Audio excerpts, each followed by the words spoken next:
sectors and prices in the periphery as fast as they can to restore competitiveness with all the political and economic tensions that can entail, or the core of the Eurozone has to do more to support the periphery through greater fiscal burden sharing, together with a long-term system of collective support and collective responsibility, such as greater transfers between Eurozone members. Either way, clearly the path would be made easier by more being done to support demand through greater monetary activism by the European Central Bank. But in the end, this is the remorseless logic of a currency union, and a banking union is a natural extension of that.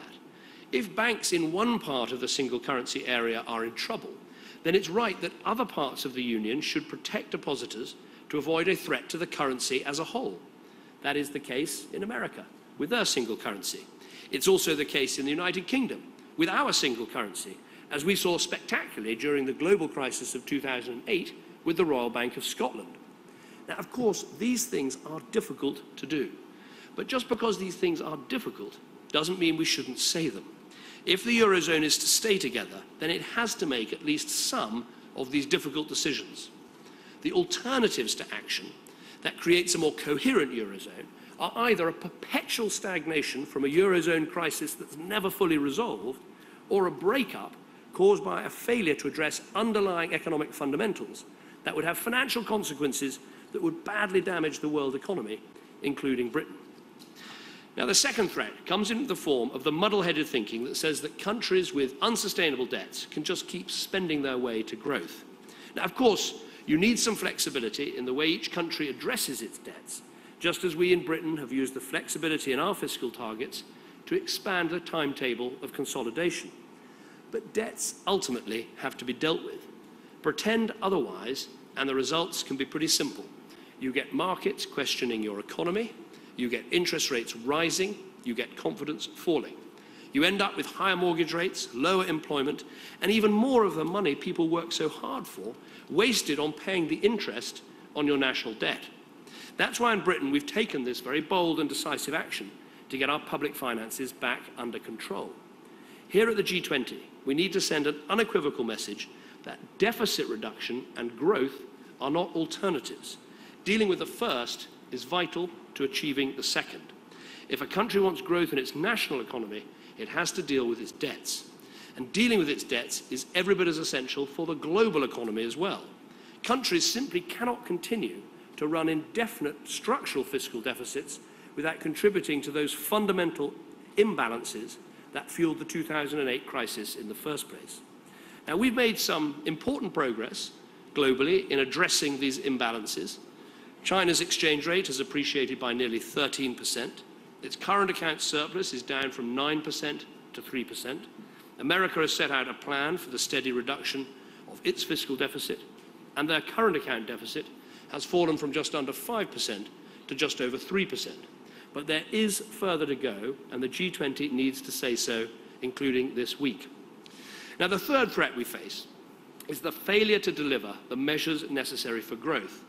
Now, in a debt-driven crisis, where countries lack the fiscal space to stimulate their economies in the traditional way, cutting taxes, increasing spending, the most powerful tools that we have left in the armory are monetary activism and structural reform. In Britain, we've been able to ease our adjustment through loose monetary policy. We're taking radical steps to reduce the cost of funding investment by extending long-term liquidity to ensure low and stable interest rates are passed through to businesses in the real economy. And we should also use our hard-won credibility and, frankly, use the government's balance sheet to supplement that monetary stimulus with active interventions, such as credit easing for businesses, mortgage indemnities for first-time buyers, guarantees for new infrastructure projects. These are all things we are doing and will do. Last week, the Chancellor and the Governor of the Bank of England announced they'll be doing more to ease the problems that are holding back the necessary flow of credit. In the US, the Federal Reserve has said it envisages keeping extremely low interest rates for at least the next 2 years, and that it stands ready to undertake further extraordinary monetary policy measures to support the recovery if required. And it's becoming increasingly clear in the Eurozone that the core, including the European Central Bank, must do more to support demand and share the burden of adjustment. In short, We cannot afford for central banks around the world to stand on the sidelines if we are to deliver the growth that we need. Neither can we afford to duck those long-term decisions needed to improve our competitiveness. In Europe, this has been, if you like, the Achilles heel. And the way to deal with this is to complete and then protect the integrity of the single market. It's the biggest single market in the world. It's an enormous advantage that Europe has, but we're not making the most of it. That's why earlier this year I formed an unprecedented alliance with 11 of EU leaders to try and get the job done. If we had an energy single market completed, a digital single market completed, a services single market completed, all of these things would boost European GDP and create jobs across the continent. But just as important as completing this single market, we need to protect its integrity. That's why whatever long-term decisions are made about the governance of the Eurozone, Britain will always fight to protect the single market and to make sure the rules that govern it safeguard the interests of all its 27 members. It's a red line for Britain. We'll stick to it, not just for our sake, but because this effective single market reaching its full potential is in all our interests. It is vital for growth across Europe, but frankly vital for growth beyond it as well. Now, the fourth threat I mentioned to our prosperity is that in the face of this uncertainty, countries will forget the lessons of the 1930s and start to put up trade barriers. And there is some worrying evidence that this is starting to happen. There have been a staggering 124 new trade restrictions introduced over the last 8 months. That's an increase of just over a quarter. Protectionist measures imposed since the start of the crisis are now affecting almost 3% of world trade. So we should keep it in perspective, but it is a growing problem. We've seen in the last 8 months, this is just from one country, the expropriation of a multinational company, requirements that export revenues in oil, gas and mining sectors be exchanged in local financial institutions, new regulations on foreign exchange assets of residents, insurance companies required to repatriate foreign assets, and limits imposed on investment in farmland. That is all just from one G20 member, Argentina. We have to do better than this. We all know that keeping the world economy open, keeping the trade rules fair, is absolutely vital for all our countries, and frankly, the G20 should be setting an example, not providing an example for the world not to follow. Now, we know that Doha has come off the rails, but it doesn't mean we should give in to the protectionists. In fact, I would argue quite the opposite. It's more important than ever that we honour the commitment made by every country at every G20 to stop and to reverse the rise of protectionism across the world. There are elements of Doha we can salvage, like the measures to break down bureaucracy over getting goods across borders. And there is progress that we can make through the so-called coalitions of the willing, where countries who want to forge ahead with more free trade can do so. We'll all benefit if this takes place.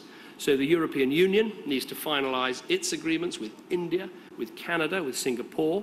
It needs to launch its negotiations with Japan, and it really should get stuck in to trying to do a deal with the US. The EU and the US make up over half of the world's GDP. A deal here, a real free trade deal between the two of us, could provide an enormous boost to growth across the world. We also need to work towards a free trade area in Africa, which, along with measures the B20 has set out on tackling corruption, could play a vital role in helping Africa to lift itself out of poverty. And there is, if you like, I think, a very big role for business in all of this, and I want to make this appeal. When it comes to global poverty, there are huge and powerful campaigns, quite rightly launched around the world by non-governmental organisations and charities. I would like you to campaign on a similar scale on the issues of trade and openness. It's as vital for tackling poverty, and I think there's a real role that business can play. For my part, I pledge to make trade a core priority when Britain hosts the G8 next year, because in the long term, we need both those agendas, the aid agenda and the trade agenda, to help lift people out of poverty right across the world. Now, the fifth and final threat comes from the failure, the potential failure, to properly regulate our banking system. Now, in Britain, cleaning up our banks and introducing a proper regulatory framework is a vital part of clearing up the mess that we inherited. We've got one of the largest financial sectors in the world. I want it to stay that way, but I also want to make it one of the safest. So we're replacing the current flawed system of financial regulation with a framework that ensures proper regulation by the Bank of England. We're legislating for the ring-fencing of retail banking and its separation from investment banking. We're ensuring that banks hold enough capital to keep themselves safe. We have contingency plans in place for when a bank gets into trouble. And crucially, this means that they are less likely to fail, but if they fail, they can do so without the taxpayer picking up the bill. Now, just as we're taking these steps in Britain to improve the regulation of our own banks, so we need to work together through the G20 to maintain the political impetus behind the reform of regulation right across the global economy. I think there has been some good progress. The Financial Stability Board is helping to hold countries to account for the commitments they made, and whereas it took 10 years to complete Basel II, we got Basel III done in just 18 months. But there is a lot more urgent work to be done. A worsening economic conditions must not be used as an excuse for going backwards. 6 of the G20 countries have not yet brought forward plans to implement Basel III. Banks need certainty so they can get on with lending to business, so we need a clear timetable for all of us to implement these commitments. And we need the FSB to be frank and fearless in their independent assessments of where we've all got to. We need them to hold us to account. I'm ready for them to do that to the UK, and they must do it to others as well. So I believe this is no time for caution or for defeatism. The road ahead is going to be a tough one, but I believe that we understand the steps that are needed to revitalise the world economy, and that together we can take the bold steps that are necessary. The Eurozone members can stabilise their economies and integrate themselves more closely. Debt-ridden countries can get to grips with their debt.